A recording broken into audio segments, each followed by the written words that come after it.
அனைவருக்கும் வணக்கம். தனுசு ராசினியர்களுக்கு இந்த வாரம் சிவன் கொடுக்கும் வரம் என்ன, 7 தலைமுறைக்கும் நிச்சயம் கிடைக்க போகிறது என்ற வகையில் என்ன மாதிரியான நன்மைகள் எல்லாம் உங்களுடைய வாழ்வில் ஏற்பட இருக்கு, கிரக நிலைகளின் ரீதியாக அமையிருக்கும் சாதகங்கள் என்ன, பாதகங்கள் என்ன, மேலும் என்ன மாதிரியான முன்னேற்றங்கள் எல்லாம் உங்களுடைய வாழ்வில் ஏற்பட இருக்கு என்பது குறித்தான முழுமையான பதிவை தான் இந்த வீடியோல நம்ம விரிவா பார்க்க போகிறோம். அந்த வகையில தனுசு ராசியை சேர்ந்த மூலம், பூராடம், உத்திராடம் முதல் பாதம் வரை உள்ள நட்சத்திரக்காரர்களுக்கு இந்த வாரம் முழுவதுமே குடும்ப சூழ்நிலை ரீதியாக மேலும் என்ன மாதிரியான முன்னேற்றங்கள் எல்லாம் ஏற்பட இருக்கு என்று பார்க்கும்போது, ராசிநாதன் ராசியை பார்ப்பது சிறப்பு வாய்ந்த ஒரு கிரக சஞ்சாரம் என்று தாங்க சொல்ல வேண்டும். உங்களுடைய ராசிக்கு 3ஆம் இடத்தில் கிரகங்கள் உங்களுடைய முன்னேற்றத்திற்கு துணை புரியுங்க. பேசுவதில் மட்டும் மிகவும் எச்சரிக்கையாக கவனமாக இருப்பது நல்லது. எல்லா விஷயங்களிலும் வெற்றியாகவே அமையும். எதையும் சட்டை செய்யாமல் முன்னேறுவதில் மட்டும் கவனம் செலுத்துவீங்க. அதே போல இத்தருணங்கள்ல நல்ல நட்பு சந்தேகமும் நிலவுங்க. மனக்குழப்பம் தீர இருக்கு. தொழிலில் குறிப்பிடத்தக்க முன்னேற்றம் ஏற்படக்கூடிய ஒரு தருணமாக இக்காலகட்டம் அமைஞ்சிருக்குதுங்க. பூர்வீக சொத்து பிரச்சனைகள் சாதகமாக இருக்குங்க. கணவன் மனைவி உறவுகள் அனுகூலமாக இருக்கக்கூடிய ஒரு தருணமாக தான் இக்காலகட்டம் அமைஞ்சிருக்குது. பதவி உயர்வு,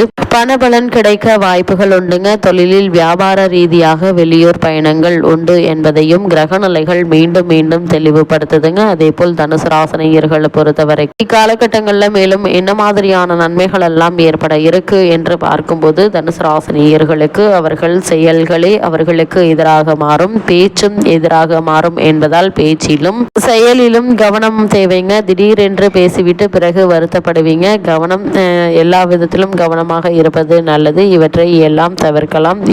வரவு வந்தாலும் எச்சரிக்கையோடு செலவு செய்ய வேண்டும் என்பது கிரக நிலைகள் மீண்டும் மீண்டும் உங்களுக்கு அறிவுறுத்துது. அது மட்டும் இல்லாம தனுசு ராசினியர்களை பொறுத்த வரைக்கும் இந்த வார கிரக நிலைகளை ஆராய்ந்து பார்க்கும்போது, இந்த வாரத்தினுடைய தொடக்கத்தில் உங்களுடைய ராசிநாதன் குரு வக்ர இயக்கத்தில் இருந்தபடியே சப்தமஸ்தானத்தில் சஞ்சரிக்கிறார். அவரது பார்வை உங்களுடைய ராசியில் பதிவது என்பது யோகம் என்று தாங்க சொல்ல வேண்டும். குரு பார்க்க கோடி நன்மை என்பதற்கேற்ப உங்களுக்கு எல்லா வழிகளிலும் நன்மை கிடைக்க வேண்டிய ஒரு தருணமாக இக்காலகட்டம் அமையிருக்குதுங்க. வக்ர குருவினுடைய ஆதிக்கத்தால் ஒரு சில இடையூறுகளோ உடல்நல தொல்லைகளோ ஏற்பட்டாலும் உடனுக்குடன் சரியாகிவிடும். குறிப்பா கொடுக்கல் வாங்கலில் வளர்ச்சி கூடுங்க. தேங்கிய காரியங்கள் ஒவ்வொன்றாக நடைபெறக்கூடிய ஒரு தருணமாக தான் இக்காலகட்டம் அமைஞ்சிருக்குது. செல்வ நிலை உயர இருக்குதுங்க. இந்த தருணங்களை பொறுத்த வரைக்கும் உங்களுடைய ராசிக்கு 2ஆம் இடத்தில் சஞ்சரித்து வரும் செவ்வாய் இந்த வாரம் 3ஆம் இடத்திற்கு செல்கிறாருங்க. சகோதரக்காரகன் செவ்வாய் சகோதரஸ்தானத்திற்கு செல்லும் போது சகோதர ஒற்றுமை உங்களுக்கு பலப்பட இருக்கு. பாக பிரிவினை சுமூகமாக முடியுங்க. முன்னோர் சொத்துக்களை விற்றுவிட்டு பெரும் நகரங்களில் புதிய சொத்துக்களை வாங்கலாமா என்று சிந்திப்பீங்க. தொழில் வளர்ச்சியில் இருந்த குறுக்கீடுகள் விலக இருக்கு. பகையான நட்பு உறவாக இருக்குங்க. அது மட்டும் இல்லாம இத்தருணங்கள்ல பணிபுரியும் இடத்தில் இருந்த நெருக்கடிகள் அகல இருக்கு. தொழில் கூட்டாளிகள் உங்களை விட்டு விலகினாலும் புதிய கூட்டாளிகள் வந்து இணையக்கூடிய ஒரு தருணமாகவும் இத்தருணம் அமைஞ்சிருக்குதுங்க. அதே போல் தனுசு ராசினியர்களை பொறுத்தவரை உங்கள் ராசிக்கு 3ஆம் இடத்தில் சஞ்சரிக்கும் சுக்கிரன் 4ஆம் இடத்திற்கு செல்கிறார். அதோடு அங்கு உச்சம் பெறுகிறார். உங்களுடைய ராசிநாதன் குருவிற்கு சுக்கிரன் பகை கிரகமாகுங்க. அது உச்சம் பெறும் நேரம் மிக மிக கவனமாக இருக்க வேண்டிய ஒரு தருணமாகவும் அமைகிறது. குறிப்பாக எதிரிகளின் தொல்லை அதிகரிக்குங்க. குடும்ப கவலை கூடுதலாகும். வியாபாரத்தில் வேலை ஆட்களால் பிரச்சனைகளை சந்திக்க வேண்டிய ஒரு நிலை இருக்கு. உத்தியோகத்தில் உள்ளவர்கள் ஊர் மாறலாமா இடம் மாறலாமா என்று சிந்திப்பீங்க. பொது வாழ்வில் உள்ளவர்கள் வீண் பலிக்கு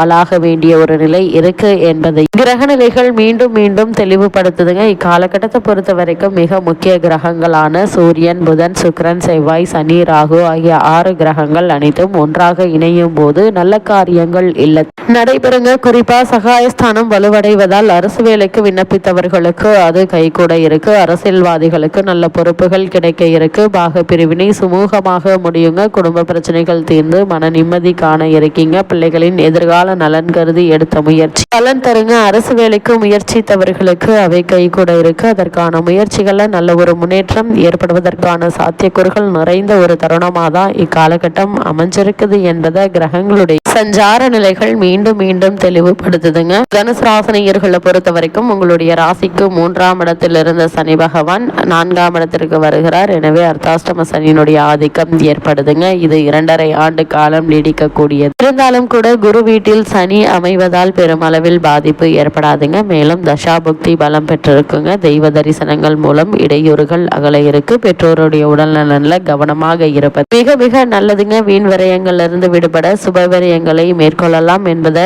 கிரக நிலைகள் தெளிவுபடுத்துது. குருவின் வீட்டில் இருக்கும் சனியினுடைய பார்வைப்படும் இடங்கள் புனிதமடைந்து நன்மைகளை கொடுக்கும் என்றார். உங்கள் ராசியை சனி பார்ப்பதால் இக்காலத்தில் உடல் நல தொல்லைகள் வரத்தாங்க செய்யும். மேலும் மருத்துவத்திற்கு என்றே ஒரு தொகை செலவிட இருக்கு சூழலும் உண்டுங்க. வாங்கிய இடங்களால் பிரச்சனை வருவதற்கான வாய்ப்புகள் இருக்கு. அதனால் இடம் வாங்கும் போது கவனமாக இருங்க. ஆவணங்களை ஒரு முறைக்கு இருமுறை தீர விசாரித்து ஆராய்ந்து அதற்கு பிறகு அதற்கான முயற்சிகளை மேற்கொள்வது நல்லது. அதே போல் இத்தருணங்களை பொறுத்த வரைக்கும் உத்தியோகத்தில் உங்களுடைய திறமைக்குரிய அங்கீகாரம் கிடைப்பது அரிதுங்க. அதே போல் இக்காலகட்டங்களில் உங்களுடைய முயற்சிகள் அனைத்திற்குமே எளிதில் இடம் கிடைக்க இருக்கு. பெரும்பான்மையான கிரகங்கள் தனுசு ராசியினர் அனுகூலமாகவே வலம் வருதுங்க. சப்தமஸ்தானத்தில் வக்ரகதியில் சஞ்சரிக்கும் குரு பகவானுடைய சுப பார்வையும் கும்பராசியில் வலம் வருங்க. சனி மற்றும் ராகுவிற்கு கிடைப்பதால் குடும்பத்தில் சுப நிகழ்ச்சிகள் நிகழ இருக்கு. செவ்வாய் சுபபலம் பெற்றிருப்பதால் பலருக்கு சொந்த வீடு அமையும் யோகமும் இருக்குதுங்க. திருமண முயற்சிகளில் வெற்றி கிடைக்க இருக்கு. குடும்பத்தில் சுப செலவுகள் அதிகரிக்கும். சமாளிப்பதில் பிரச்சனை எதுவும் இருக்காது. அதே போல் திருமணமான பெண்மணிகள் கருத்தரிப்பதற்கு கிரக நிலை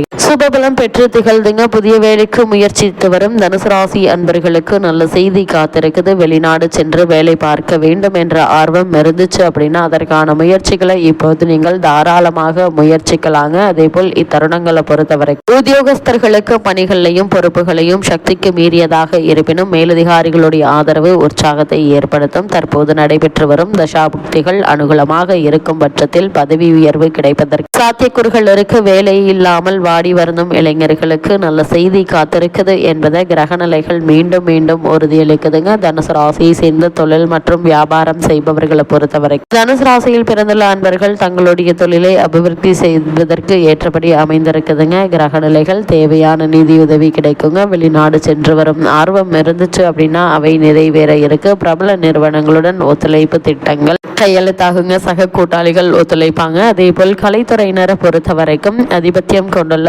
பிரதான கிரகங்கள் சுக்கிரன் ஆவார். தனுசு ராசி அன்பர்களுக்கு ஆதரவாக சஞ்சரிக்கிறாருங்க. சுக்கிரன் வாய்ப்புகள் உங்களை தேடி வருங்க. வருமானம் உயர இருக்கு. அதே போல் சப உதவியாளர்கள் உங்களை நாடி வருவாங்க. பிரபல தயாரிப்பாளர்களுக்கு லாபகரமான ஒரு காலகட்டமாக தருணம் அமைஞ்சிருக்குதுங்க. சரித்திர நிகழ்ச்சிகளை பின்னணியாக கொண்டு எடுக்கும் படங்கள் நல்ல லாபத்தை பெற்றுத்தரும். விருப்பு வெறுப்பின்றி சரித்திர உண்மைகளை அடிப்படையாக கொண்டு தயாரிக்கப்படும் படங்கள் நல்ல ஒரு லாபத்தை பெற்றுத்தரும். சமூக நலன்களை கருத்தில் கொண்டு எடுக்கப்படும் படங்களுக்கு கிரகங்களின் அடிப்படையில் நல்ல லாபம் கிடைக்க இருக்கு. இத்தருணங்கள்ல கிரகநிலைகளின் ரீதியாக கூறப்படும் பரிகாரம் என்ன என்று பார்க்கும்போது இக்காலகட்டங்கள் தனுசு ராசினியர்கள் வீட்டிற்கு அருகாமையில் உள்ள சிவன் ஆலயத்திற்கு சென்று தீபம் ஏற்றி வைத்து வழிபடுங்க. எண்ணற்ற நன்மைகள் உங்களுடைய வாழ்வில் ஏற்படும் என்பதை கிரகநிலைகள் மீண்டும் மீண்டும் உங்களுக்கு உறுதியளிக்குது.